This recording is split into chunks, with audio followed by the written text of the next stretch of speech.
great way to use SwipeBucket is if you want to save all kinds of posts on different kinds of social media for easy follow-up, or if you find something interesting. So for example, a fun thing could be that you want to search for memes instead. So you're going to search the entire social media channels for all kinds of memes. It could be, for example, this page. So let's take a look at some of the memes. So for example, let's do this one. Most kids have a stuffed animal or a blankie. My niece has one of those plastic owls you put outside to scare away birds. So you could say something like this, right? So if you want to save a post from social media, the swipe bucket will appear and you only have to press it, and then you can search your bucket you want to put it in, for example, social media, and then say swipe it. And there you're done.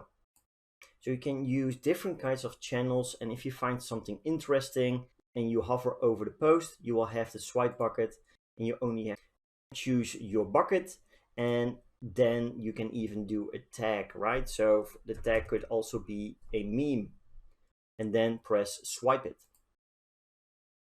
And there you go. You already have it collected inside your box. So let's take a look at social media, and you can see that you have your memes available. So if you, for example, want to edit this and you want to add a tag, that's also possible. Do so here. So you could say, for example, meme. And then when you want to search something inside your swipe bucket in total, you can just say something like meme, and there you will have all your memes available. So using SwipeBucket to gather all kinds of social media posts or stuff you find interesting is also a really effective way, because you have everything in the blink of an eye in a really, really neat overview.